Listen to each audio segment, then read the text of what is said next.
Every company that we've talked to, their impetus is all around actually improving their employees' productivity. And they're running surveys and literally asking them, do you think we have too many meetings? Do you have enough heads down time during the week? Do you get enough time with your family?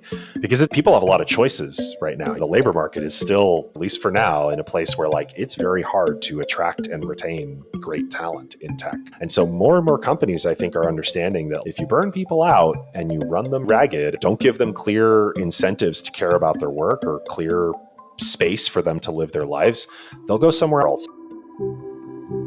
Welcome to Freedom Matters, where we explore the intersection of technology, productivity, and digital well-being. I'm your host, Georgie Powell, and each episode we'll be talking to experts in productivity and digital wellness. We'll be sharing their experiences on how to take back control of technology. We hope you leave feeling inspired, so let's get to it. This week we're speaking with Henry Shapiro. Henry is co-founder at Reclaim.ai, an intelligent calendar assistant and time management platform used by over 13,000 companies worldwide. Prior to founding Reclaim, Henry was VP and GM of product management at New Relic, where he led development of observability solutions for tens of thousands of customers. Today, as part of our series exploring the tools that we use, we're discussing time. We discuss the differences between a task versus a priorities approach to time, why recognizing constraints is important, and how technology can make good habits easier to achieve. Henry, welcome to the Freedom Matters podcast. It is an absolute delight to be here with you today. Thanks for having me. Now, we are obviously running a season about the technology tools that we use, and we wanted to talk to you about time and how different technology tools help us to interpret and manage our time. So let's just maybe start. I'm going to start with quite a big question. What you think about time and the role that time plays for you. Kind of what is time to you? That's a very broad and philosophical question, very existential. Straight into the deep end here. When I was in high school, my art teacher put a piece of paper over the clock that was in the room and just wrote "time is an illusion" on it. That should explain a good amount about how I think about it. No, actually, somewhat seriously on that point, I think we're very inclined in our work. And I've mostly worked in product and engineering teams, where when you sit down to plan out the sprint for the week, there's this very big aversion in the engineering community to doing actual estimation, like hard time estimation, and saying, I think this ticket's going to take a day and this one's going to take a few hours and this task is going to take me 2 days. There's some good reasons around it. There's some sense in the engineering community that would lead to bad outcomes from a business standpoint. But even just setting that aside, I think the reality that we're all contending with is we all only get 24 hours in a day. And we all only get so many hours in the day that we want to work. And we need a certain amount of time to spend with our families. And we need a certain amount of time to sleep and exercise and take care of ourselves. And so I think there's this tendency in workplaces, and this is I think it's born out of agile engineering, agile culture of don't focus on time, just focus on your priorities and what you need to get done. And I think there's a lot of power in that, but we still have to always rein ourselves in. And there's a great book that kind of keyed off on the same idea of the theory of constraints, that you have to have a sense of there are limits to what I can get done in a week, and there are limits to how much capacity I have. And I need to make sure that as I'm thinking about my priorities, I'm also thinking about how much time I'm going to have, which seems like a very basic concept, like something that we should all really understand. But I think modern work, we've lost that a little bit and tricked ourselves into this idea that no, that's not really the point. It's not about how many hours you have in the day. It's about what you're focusing on or what matters. But the reality is we can't change those certain physical limitations that we have. What really, I think, inspired us to create Reclaim was realizing that companies and people, they want to do so many things. They want to be the best versions of themselves across work and life. But what is so often forgotten is the role that the calendar and the schedule and time plays in our ability to do that, and how much of a constraint that puts on us, not just the constraint we put on ourselves by occupying our own time, but the constraint that other people demand of us by putting time on our calendars and demanding things from us. Really interesting. So I think what you're saying is actually the opposite of what your teacher said in terms of time is illusion, but actually time is not an illusion. Time is not an illusion. It is the limiting factor That's to right. the way that we live our lives. And so sorry, Mr. Casey. It's not an illusion. We need to square up to it and manage it much better and be aware of the constraints that come, not just in terms of our own ideals of what we want to do, but also what other people want to be doing with us as well. And in your experience, we were talking before this call about how so often we're getting this wrong, right? Because we're not recognizing that time is the constraint. It basically means that the way we end up living our lives is perhaps not how we intended. Can you explain that a little bit more to me? Yeah, I think that if you don't embrace the idea that there are limited hours in a day, and you don't embrace the idea that you only have so much capacity, this is to me how burnout basically initially manifests itself. There's so many variables that lead to people, what are they calling it now, quiet quitting. But I think it typically starts with people losing track of almost like the happy segments of their life that have to be there in order for them to be fulfilled and balanced. And so I think starting with the concept of what are the rough timeframes of the day where you actually get your best work done? What are the timeframes of the day where you take meetings? What are the timeframes of the day where you like to spend time on yourself and spend time with your family? What are the timeframes of the day where you don't want to be connected to anything and you just want time to isolate your brain a little bit and recharge if that's important to you? Even just doing that core work of really starting to allocate them in your day, I think is an important first step in recognizing that constraint and using it to your advantage. And I think the other thing, and this is more to the point of realizing that you are not the only person who controls this. And I think this is where productivity sort of gurus and productivity mantras have led us astray in the modern world, as they've painted this like rosy picture. And you see every 3 months, there'll be some article that's like Elon Musk and Jeff Bezos do these 5 things and they say no to everything and they go heads down for a whole day. It's like, yeah, I imagine if you're Jeff Bezos or Elon Musk, you can do whatever you want. You can probably say no to any meeting out there and no one's you could probably take the whole week off and go into a cave and do whatever you want. But we, I think, forget middle managers, senior leaders in organizations. They have people relying on them. And so the very concept of just say no to everything and just be really ruthless with defending your time, I think there's truth to that idea. I think you do need to set those boundaries.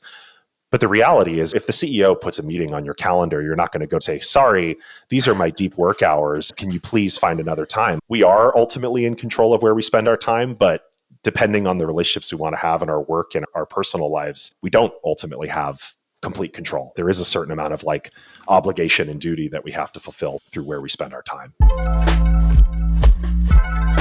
But how do we do that? How do we draw the line between the demands of our work and personal life, and between our own priorities and those of others?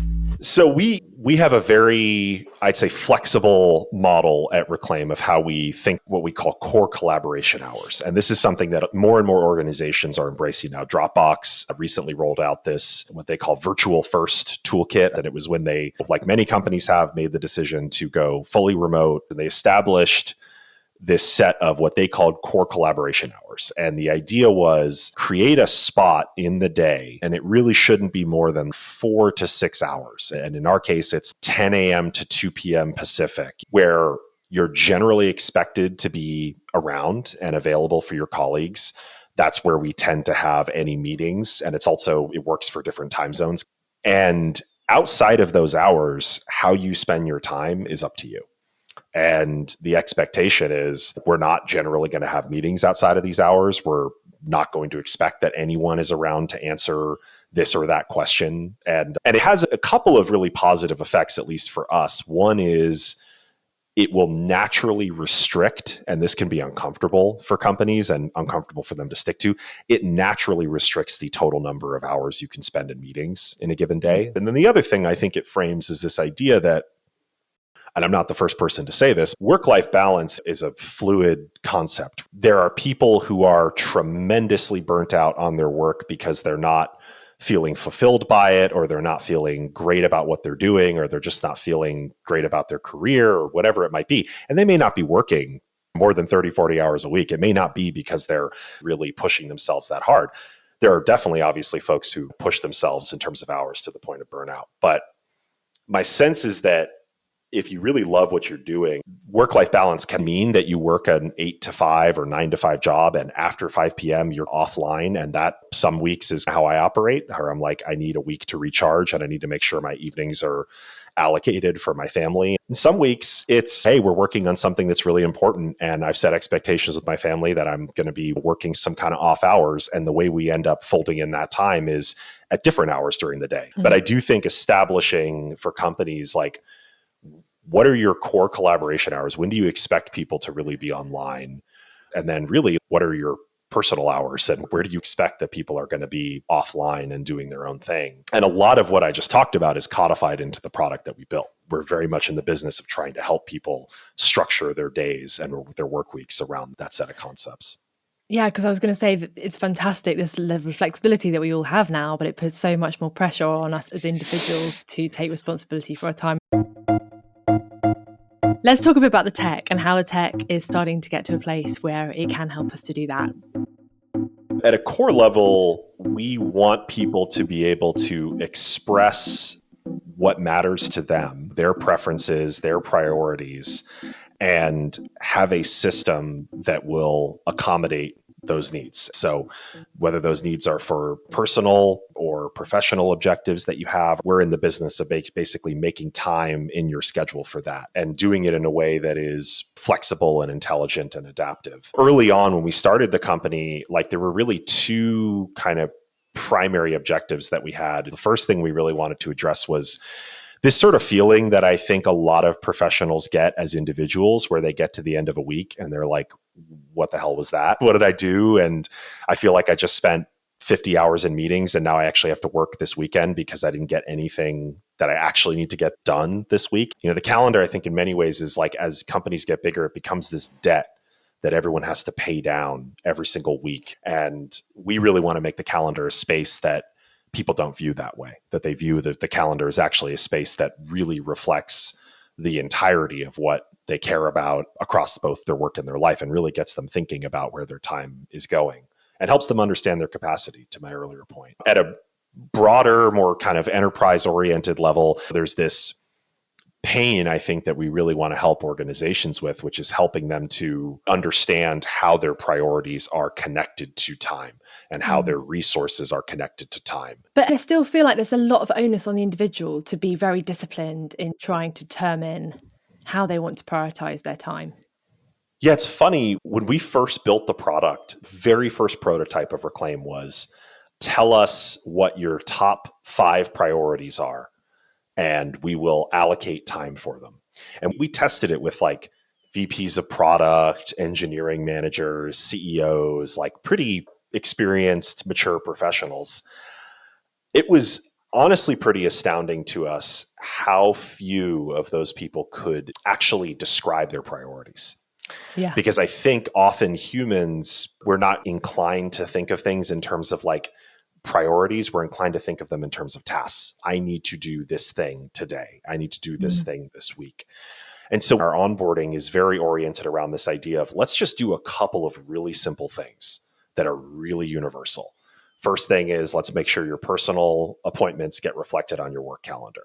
Second thing is, let's make sure you have lunch. Third thing is, let's make sure you have just a little bit of time to catch up on email and catch up on your Slack and things like that during the day. And that's it. Like, that can be as far as you go with the product to start out. What people, I think, start to, and we hear this from users all the time, I'll have user conversations, I'd say at least once a week, where I hear something to the effect of, I just ate lunch five days in a row for the first time in 2 years, because of just having it on the calendar and having it be flexible. And someone else has set it for them as well. I wonder if that makes a difference too, because I always put lunch in, but because I've put it in, it just seems to vaporize. There's a little bit of pressure around, Reclaim is kind of urging you to do this thing and take this time. The other thing is, I'm sure when you put lunch down, I'm guessing you put it at noon or 1 o'clock or whenever you eat lunch every day. And the reality is sometimes things come up. And so our concept of lunch, which we would call a habit in our product, you can basically give us a range of time. And the next thing they start to do is think about, what are the other things I want to make sure I do regularly? Do I want to make sure I'm spending at least an hour every week doing a little bit of networking? Do I want to make sure I spend at least 30 minutes exercising 3 times a week? They start to think about what are the routines that I sort of aspire to do during my week. And that tends to build up towards a map of what they want their work week to look like. And then they start thinking about tasks, which is the other side of our product, where they can start to describe, okay, here's something that I need 8 hours to get time for. And I know I'm going to be struggling to find that time over the next 3 weeks. So I'm going to tell Reclaim that it's due in 3 weeks and I need 8 hours, and Reclaim's just going to go find the time for me. And that becomes powerful because A, you actually get the time to work on the task, and B, you start to really understand what your capacity is. One of the first aha moments that our users have and they describe to us is, I didn't realize how much I was taking on until I really started entering it all into Reclaim and understanding how it all added up on the calendar. Yeah, interesting. Yeah. But still, that prioritization hasn't really happened. But I guess as you go through that process again and again, you start to see in the habits and the way your week's planning out, it forces you in a way to understand what your priorities are more. Is that what you see happening? The biggest area, and this is an area that I think over time we're going to get better and better at as we see more and more behavioral data on which habits they're skipping every week. And there's a workflow that we get very excited about, which is, hey, you haven't done this in a while kind of workflow of, hey, it's been 3 weeks since you last exercised. You should probably get that on your calendar this week. We're going to prioritize it at the top. And so there's all these little things that we've looked at from a kind of machine learning and intelligence standpoint. But generally what we see from users is like, they want to be in control a lot of the time. They're people who've been managing their own calendar for decades in some cases. They fancy themselves expert in doing that. And they're looking to get away from the toil of managing it, but they still want to be in ultimate control of, if I say I want to eat lunch at 3:00 and Reclaim scheduled it for 2, don't fight with me about it. I know best where I want to spend my time. And so that's really what we anchor on, is like, people ultimately are the best arbiters of where they should be spending their time, and we're there to help make it easier for them to just make those trade-offs. That's a really interesting point. I'm glad you raised it, because one of the questions I was going to ask you was exactly that, around autonomy. Like in the digital wellbeing sector, one of the biggest criticisms of technology and the tools we use today is that increasingly they're taking away our autonomy. So it's quite interesting to hear you raise that. I wonder, in other areas, one of the things we're talking about this season with tools is thinking about consequence scanning. So thinking about these new tools we're using and the unintended consequences of these tools, and how those consequences can subsequently have other consequences. Yeah. And just talking to people about how they think more broadly about how the tools might be affecting people, even when they're not even using the tools. Yeah. Yeah, I think for us, the biggest thing that I wouldn't say worry about, but it's a thing that we have talked about a lot as a thing we never want to end up falling into, although there are companies out there that do this kind of thing. And that's basically what I would call fine-grained productivity tracking, or like some people will call it micromanagement. There are people who use our product and they use it for, I'm going to take 5 minutes and brush my teeth, and I'm going to take 7 minutes and prepare for bed. More power to them. If they want to use the product that way, for some folks, that's really a very powerful way of making sure that they stay on task. But I'd say the majority of our users, and certainly our users who are in professional scenarios where every week you look at their calendar, 60 to 70% of the time's already taken. It's like by other meetings, recurring meetings, people asking them for their time. So they're not fighting for 100%. They're fighting for like that 30% to just be filled with some stuff that they want to get done. So for them, it's, I need to make sure I have a few hours to catch up on some important tasks. I need to make sure I have some time for lunch. I need to make sure I have some time for some important habits. But they're not like obsessed with this idea of, I need to make sure I'm tracking down to the minute how much time I'm spending on each thing, or I need to make sure that every single minute of my day is structured just so, or else I'll go off the rails. We think that's generally not like a great way, because you then become almost so dependent on the tool to guide you that you forget about the power that you do have as an individual to really drive your agenda and drive your own priorities. And I think the same thing is true of organizations. So there are companies out there who have put systems in place for things like keystroke tracking and seeing how much time you're spending on YouTube, and obviously a very extreme case of productivity tracking. Our greatest fear for a tool like ours is that it would ever be used in that way, because ultimately we do want enterprises to care about their time. We do want them to care more about their accountability, frankly, than necessarily putting it on employees. Companies ask a lot of their teams. They'll ask them to take on the OKRs from this quarter while they're still finishing up the OKRs from last quarter, while they're also dealing with 100 little fires that the executive team may not even be aware of because it's just happening on the ground. And I think that's important information for them to know. Here's some data that tells us how much time people are actually spending on this thing. And here's the stuff that's distracting them and keeping them from getting that time. And it never is like YouTube or anything like that. People generally come to work with very good intentions of doing their best work. It's usually, the organization's asking people to balance what is maybe an insurmountable amount of work. And they are making these trade-offs little by little, whether you realize it or not. So it's like this, if you trust in sort of the human nature of how these things could be used to improve our lives, both at an individual level and a company level, I think they can be incredibly powerful, and they can actually be ways of driving better decision making and better accountability up and down the chain. In a sort of nightmarish Black Mirror universe, it would be like we're micromanaging ourselves and we're micromanaging our companies to the point where the trust is eliminated. We don't have faith in people to make good trade-offs and make good decisions. And spontaneity is dead. That's right. Yeah. But what happens when competition doesn't have the same concerns about a dark mirror future? When our calendars become more intuitive at planning every last second of our life? Is there a risk that other products will go where Reclaim.ai has said they won't?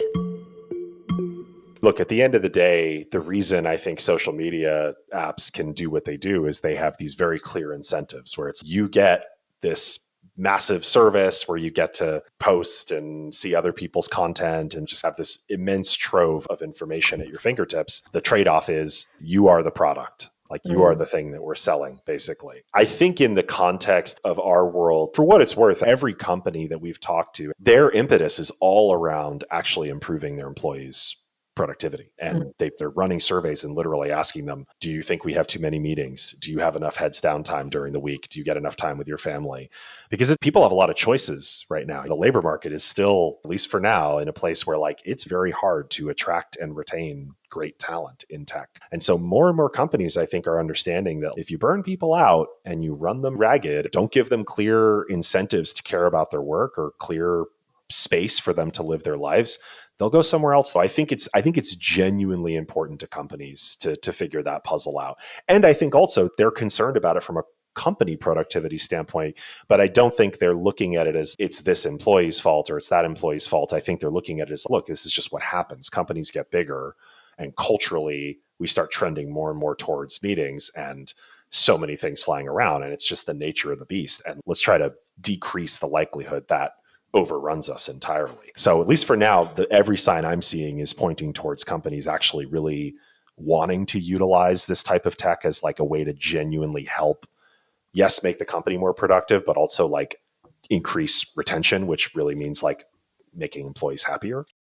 Using this tool, you built it because you realized that you guys had a problem in the last company that you had. How do you feel about your time management now? It's a great question. I was a VP of product, never had an executive assistant or an assistant or anything like that. My co-founder, Patrick, never did either. And so this is, in many ways, Reclaim is far more help than any of us had managing our own calendars. And if you've been in, I'm sure, roles like that and known people in roles like that, you may not be as high ranking or as meriting of an EA as, say, a CEO is, but your calendar is about as crazy. What Reclaim and generally like focusing on this problem has given to me is probably the biggest thing was routines. Like I was a chronic overworker at New Relic, and still that's a thing that I think everyone who's ambitious struggles with, right? Is not knowing when they're pushing themselves a little too hard. We often think in terms of tasks, like I need to finish this thing or I need to check this thing off my list. But routines are actually really important because they're things that you never really check off.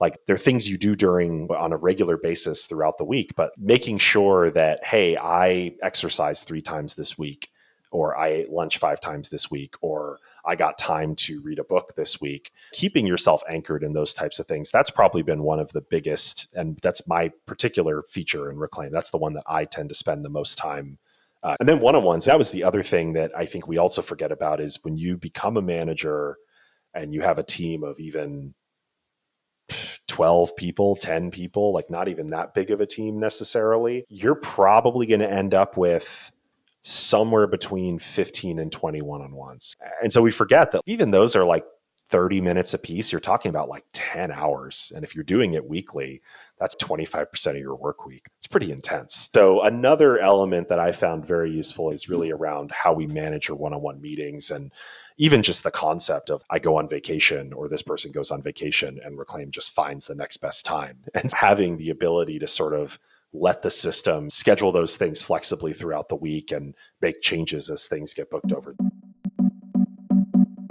We obviously have a vision of where we want to go in the enterprise, and we want to get there and help businesses with this problem. But we fundamentally believe that enterprises don't use products. We believe people use products. And especially in this space, like time is a very personal thing and productivity is a very personal thing. And so we built the product from the very beginning for individuals to be able to sign up for it.